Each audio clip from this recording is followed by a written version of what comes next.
There is only darkness in the universe, and it is eternal and full of knowledge and energy. Light is temporary and it's confined to a place. It only brings in illusions. Darkness is not a symbol of evil and a depressive state of mind. It's a symbol of stability and equanimity. So, don't be too excited when you see light. Of course, you can feel its magic and appreciate its presence. At the same time, be aware of the fact that it is temporary. This awareness brings in stability and equanimity in you. Only with this equanimity, you can feel real happiness. Only with this awareness, you realize that you are the part of the eternal darkness.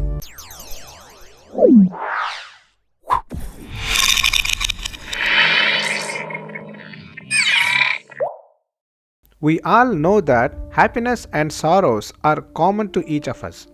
Doing physical exercise, yoga, and meditation helps to get some strength to withstand the sorrow situations. Through this video, I would like to focus on the question if it is necessary to develop a quality to control one's own happiness. Is it important to control freaking out and celebrating the happy moments with utmost and unbound emotions? I feel that it's a good practice if you enjoy your happiness in a controlled way. Let's have a look at how the happiness and sorrows are situated at different time points in our lifetime.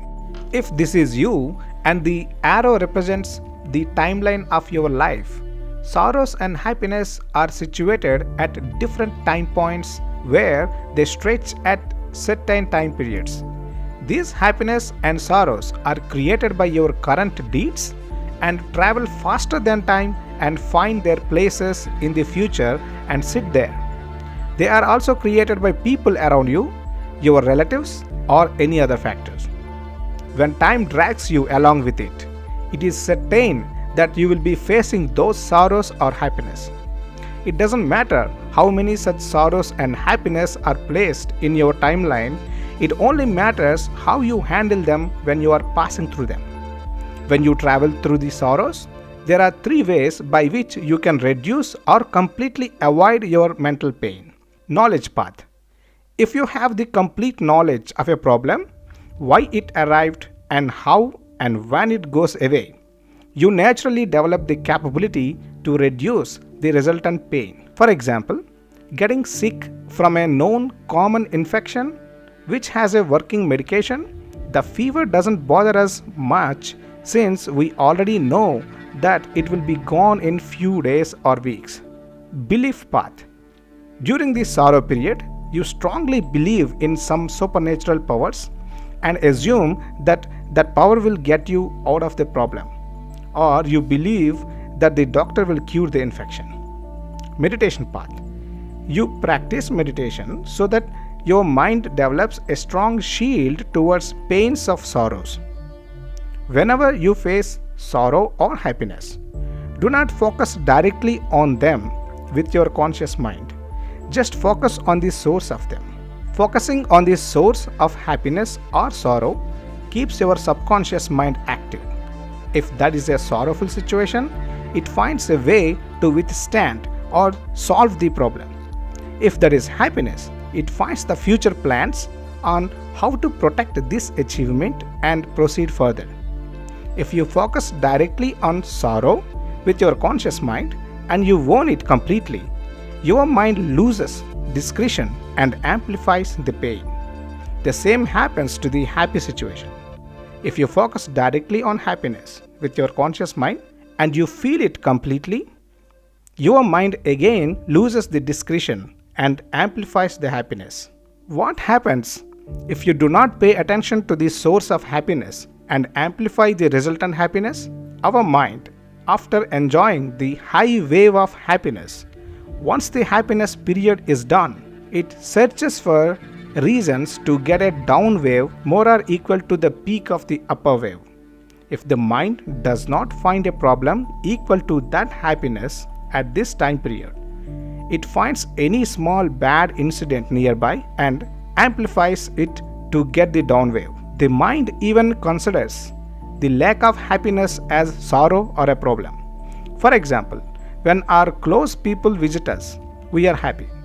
But when they leave us after the holidays, it creates a depression in us. This kind of experience is intense in children. They even cry and request the guests not to leave. But in grown-ups, this comparatively less intense because the grown-ups know that the relatives come again for another holiday.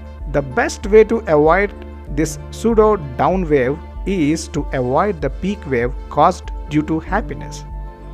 Does this mean that one should not enjoy the happiness? One can enjoy the real happiness only when one controls the emotions of the happiness.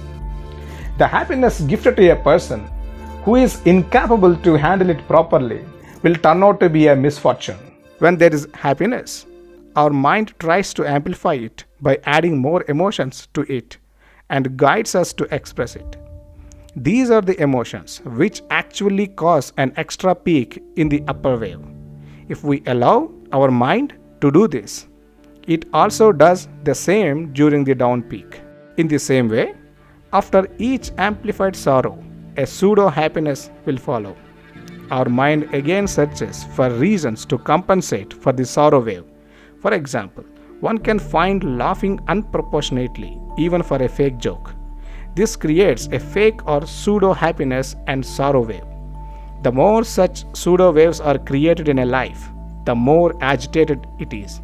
This is the reason why one needs to control both sorrows as well as happiness to reduce the number of such pseudo waves. When one correctly identifies a real problem or sorrow and travels through that without adding any extra peak to it with a stable mind, one can avoid the extra pseudo waves.